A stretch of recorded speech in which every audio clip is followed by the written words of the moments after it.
जो हादसा हुआ वो पहला हादसा हुआ है भारत के इतिहास में, तो सबसे सेफ एयरक्राफ्ट माना जाता है वो। तब मेरे को लगा था कि मेरी लड़की मैंने गलत जगह भेज दी, क्योंकि मैं ही चाहती थी कि मेरी लड़की जाए। वहाँ पे जापान इंटरनेशनल स्कूल में भी तकरीबन 3.5 साल उसकी पढ़ाई हुई।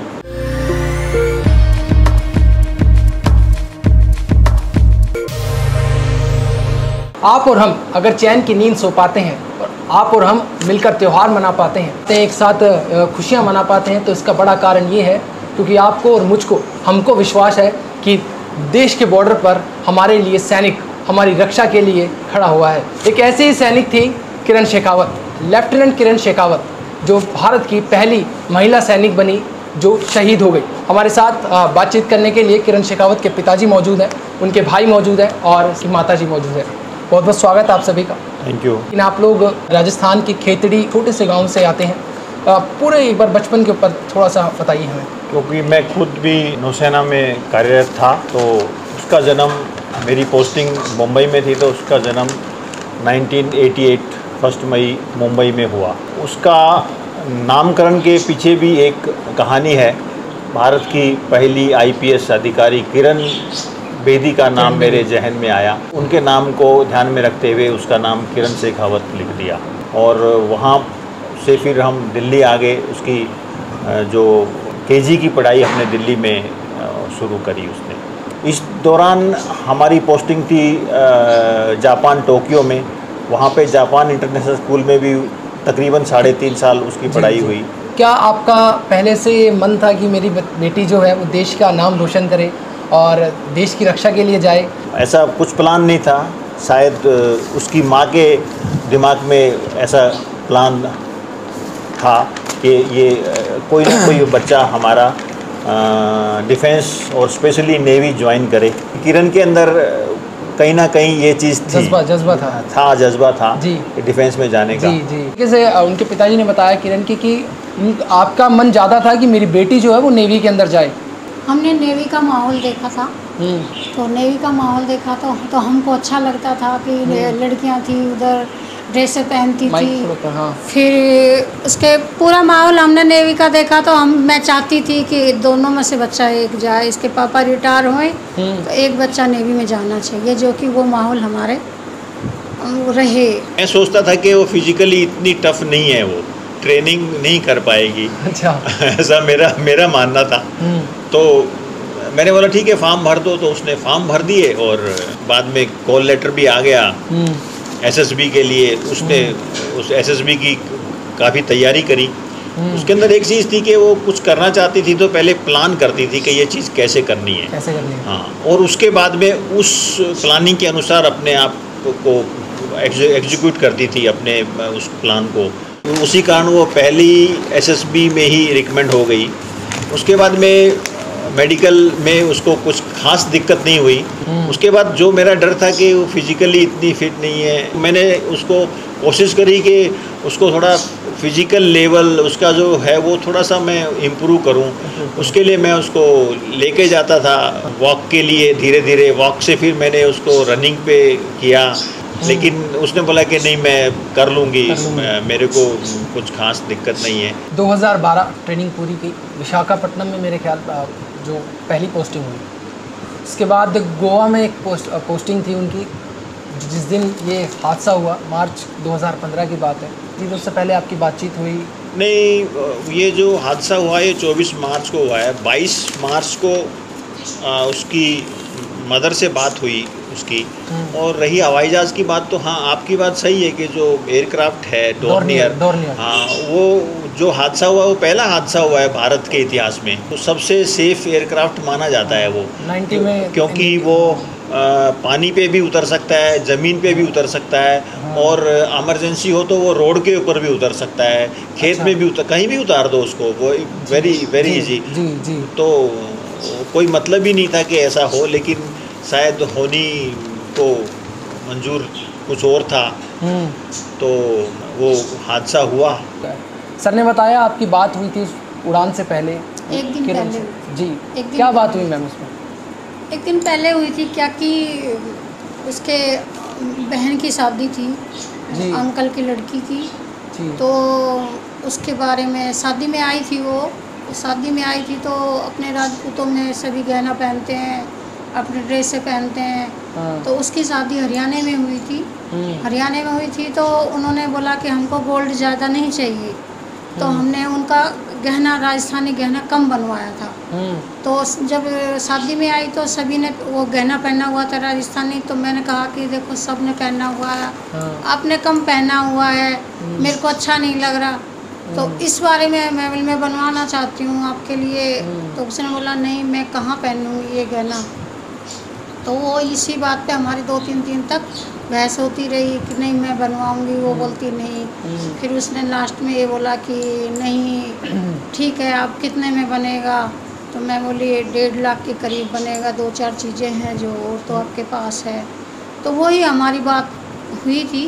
जब खबर आई मैम, किस तरीके का आपको, क्या आपके मन में, मतलब ये सामान्य सी बात है कि दुखद खबर है, एक बहुत बड़ा झटका परिवार के लिए, क्योंकि एक छोटी सी आयु, एक छोटी सी उम्र, जिस उम्र में आजकल के नौजवान बच्चे जो उठना सीखते हैं, पढ़ाई भी पूरी नहीं करते, उस वक्त देश के नाम शहीद हो जाना, क्या उस वक्त आपके कैसा, मतलब आप क्या भावना उस वक्त?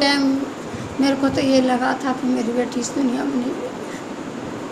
उसी टाइम मैंने तो सब कुछ, मैंने उसका एयरक्राफ्ट भी नहीं देखा था, दूर से ही देखा था, लेकिन मैंने बहुत बार बोलती थी तो वो बोलती सुबह 7 बजे चलो, मैंने कहा नहीं मैं 7 बजे नहीं जा सकती, शाम को कभी जाऊंगी। नहीं फिर मैं देख के भी नहीं आई। उसके ख़त्म होने के बाद में जब लास्ट इधर आने लगी, मैंने कहा कि इधर नहीं रहना मेरे को, तब मैंने दो दिन पहले मैंने बोला कि मेरे को एक बार एयरक्राफ्ट तो देखना ही है, उसका कैसा अंदर से एयरक्राफ्ट था और वो कैसा था, कहाँ बैठती थी, तब मैं उसका एयरक्राफ्ट देख के आई थी। तब मेरे को लगा था कि मेरी लड़की मैंने गलत जगह भेज दिया, क्योंकि मैं ही चाहती थी कि मेरी लड़की जाए। सब लड़कियां ड्रेस पहनती है तो मेरे को बड़ी अच्छी लगती है, तो मेरी लड़की भी ऐसे ही मेरा नाम ऊंचा करे। और तब तो मैं ही नहीं, फिर बहुत यही है कि मैंने मेरी लड़की को गलत जगह भेज दिया। चलिए हम अकेले इधर रहते हैं दोनों, उसको याद करते हैं, रोते हैं, तो अपने आप से पूछ लेते हैं। वो कभी नहीं आएगी हमारे पास, अब कुछ दिखाई नहीं देता हमको, बस हम ये उसमें लगे हुए हैं, उसके नाम से जो भी हमसे बने, जो हम उसके लिए लगाएं। किरण शेखावत फाउंडेशन, हाँ जी, मार्च 2016 में इसकी शुरुआत। हाँ जी। तो मार्च 2016 में आपने पहली पुण्यतिथि पर उनकी शुरुआत की, और किस तरीके से और क्या क्या काम होते हैं इस फाउंडेशन के द्वारा, क्या क्या चीज़ों का ध्यान रखा जाता है? जैसे सर ने बताया कि जो बच्चे हैं, यंग बच्चे जो सेना में जाना चाहते हैं, उनको प्रोत्साहित किया जाता है, इंस्पायर्ड किया जाता है कि आप लोग जाइए, ये रास्ता है नेवी में या एयरफोर्स, आप जहाँ भी किसी भी फील्ड में जाना चाहते हैं सेना की। और क्या क्या काम होते हैं सर?